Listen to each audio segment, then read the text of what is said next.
Alright, we're gonna get back to work on some of my trash here. Now the stock fuel pump in it, it's good for a lot of naturally aspirated applications, but since we're gonna be boosting the truck, it's kind of not a good thing to run out of fuel pump when you're at like 10 pounds of boost, all of a sudden go lean, detonate. It's not really what I wanna do. So today what we're gonna be doing is installing a new fuel pump. This is a Quantum 340. I've had it sitting around for a couple years. The original black truck that was on the channel, if you go back, watch some of the earlier videos, I don't recommend it. They're not very good. That truck I was planning on LS swapping. The motor that's in the Mazda now is actually, I bought that for the original black truck. And I bought this fuel pump. And obviously I've never used it, just had it sitting around. It's a Quantum 340 liters per hour, but it has a lot of good reviews. The price was right, it was like 80 bucks. If I remember, I'll put the link down in the description below if you guys want to pick one up. So this is everything that comes in the kit. You got the fuel pump itself. It feels like a really quality unit. It doesn't feel cheap in your hand. I think it'll be pretty good. You got the little protective boot that goes over the end there. O-ring, hose, other hose, pickup filter, little wiring harness, and some hose clamps. It supports up to 600 horsepower. I'm going to be a touch below that, so we should be good there. I'm going to be running low boost for a little while anyway, at least until I can get like an intercooler and stuff like that. I've been spending a bunch of money on parts and trying to hold off and save a little bit up again. But this week we should have the lowering kit for the black truck showing up. A bunch of stuff for this thing to get the supercharger on. Got a new map sensor, wideband, boost gauge, intake air temp sensor, and the wiring harness. Since I'm not going to be using the MAF, I'm going to be running speed density tunes. New spark plugs. I'm going to be running TR6 spark plugs. Everybody seems to love those, and they're super cheap because they're a copper plug. They're like on Summit they're $1.99 a piece, but at AutoZone or like most parts stores I think they're like $4 a piece, something like that. And there was something else too, but I can't remember what it was, so it must not have been important. So let's get to tearing the bed off. 6 bolts, filler neck, taillight wiring, then the bed lifts off, and then we can get right to the fuel tank. So let's get to it.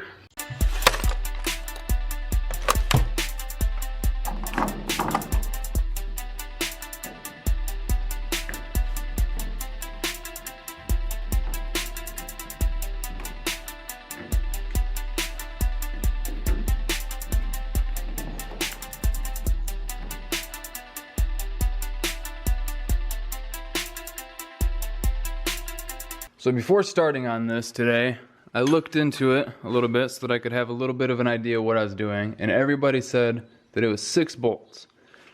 Just 6 bolts holding the bed on. But there's one up there. There's 2. Now if we come in here, right there's 3, and right there's 4, which would mean that there's 8 bolts. 1, 2, 3, and 4. So since there's 8 bolts instead of 6, I think we're just gonna drop the tank. I'm just kidding. That'd be stupid.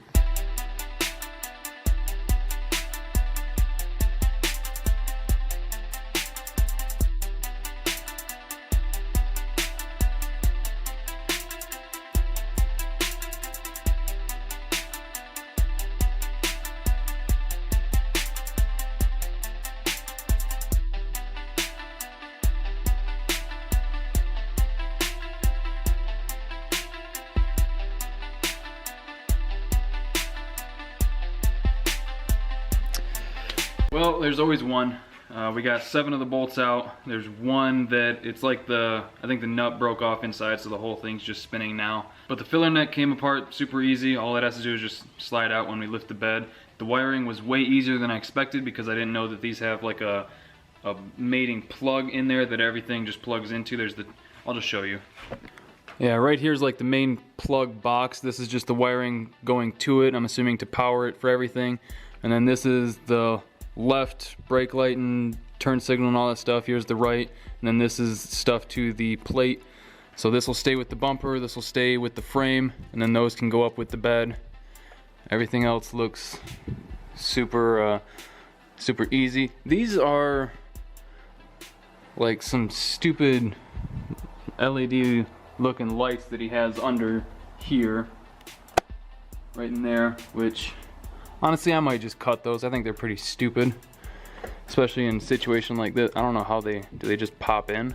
They might just pop. I'll just cut them. They're fucking dumb. But yeah, aside from that, it's just this one bolt. The whole thing's just wanting to spin. I'm not sure what I want to do about that yet. My dad suggested just either cutting the head of it off or torching it off, because there's still 7 bolts holding the frame on. I'm not against that. It's just if I can find another way to actually get it out, I might be able to get a tool in. Might be able to get a tool in that hole, just enough to hold it. I don't know. I'm gonna try a couple things. See if that works. If it doesn't, then I'll just end up just cutting it off, because I mean, we already have 2 more bolts than we expected holding it on, right? Plus, it's not like it's the one all the way back at the corner there. It's one of the middle ones, so it's not as vital. I'm gonna try getting like a bent screwdriver or something in there, just enough to like pinch against the head of that nut that's in there. If that works, awesome. If it doesn't, we'll probably just cut it off, because why not? All right, we're gonna end up just torching it. Tried bending a screwdriver to get it in there. Even if I was able to save it, I wouldn't really be able to put a bolt back in there unless I somehow reached in and was able to weld a new nut on there or something. I was gonna use a little angle grinder to cut it, but the little arbor that holds the wheel on was too big to get it in there right. So Captain Inferno is just gonna show no mercy.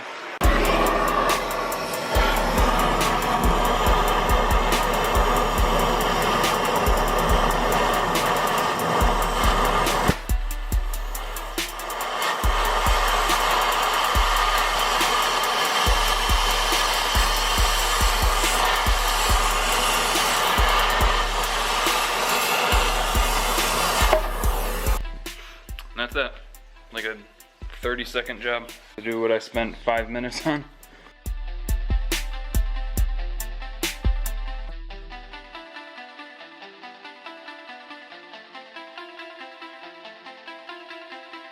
Alright, so everything's disconnected now.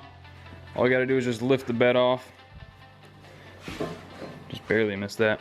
What we're gonna do is put some straps over the arms at each of these corner mounting points and just lift it off and hope everything goes well.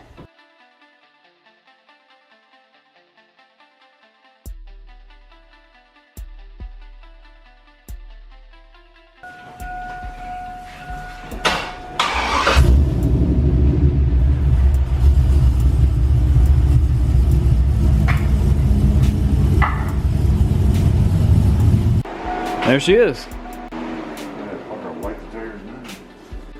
Oh, I imagine it would wheel hop like nuts. All right, now we can get to everything all nice and easy. Honestly, the top of the frame's in better shape than I was expecting. A little rough back here, but just back there in that crossover. Now all I gotta do is just undo those 2 wires, these 3 lines, and then spin that deal. And it'll be just as easy as that.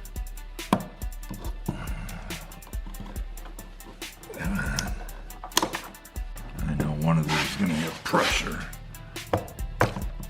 There you go. Yeah, I think they go on only one way. If there's a way to mess it up, we'll try. Let me get a rag to soak up some of that fuel. Yeah, now would be a good time to drop it off and have someone do the cab corners. God, why do I come out here now? I don't know, but I appreciate it. Alright, so this is what the stock fuel pump looks like. Odds are this is the original one that's seen 240,000 miles. The pickup, I don't think it's supposed to be that color, but it was still working just fine. So now I'm just gonna try and take it apart, get the old fuel pump out. This one should fit right in its place, we'll see. And then we'll just start slamming everything back together. The truck shouldn't need a tune after changing the fuel pump to a higher pressure one. The regulator should account for that, but it might. So just keep that in mind.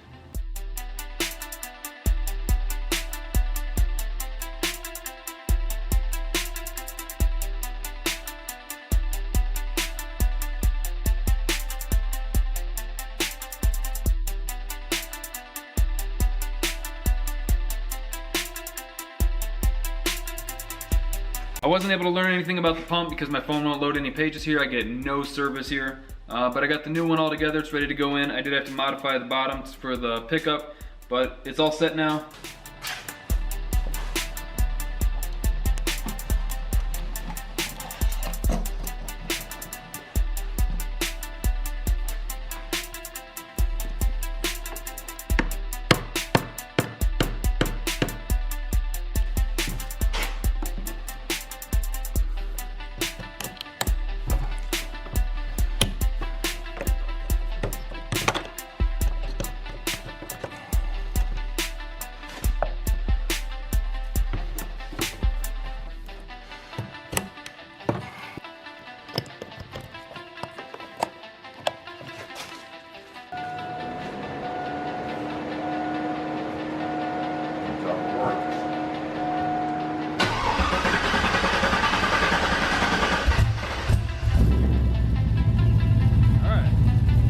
Fuel pressure.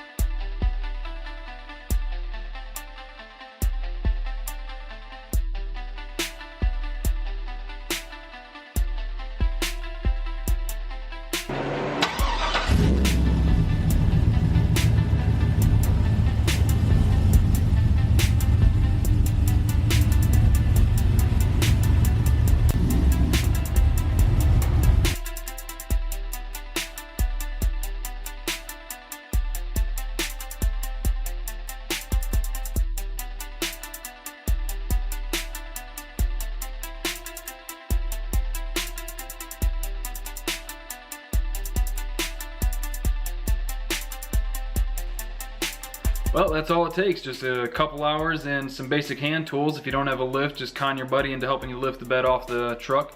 And 80 bucks, and you've got a fuel system that should support 600 horsepower. Now all we gotta do is wait for some of the other parts to show up, and then we can start throwing it together and make some boost, which is always fun. But hope you guys enjoyed the video. Thank you for liking, commenting, and subscribing, and we'll see you next time.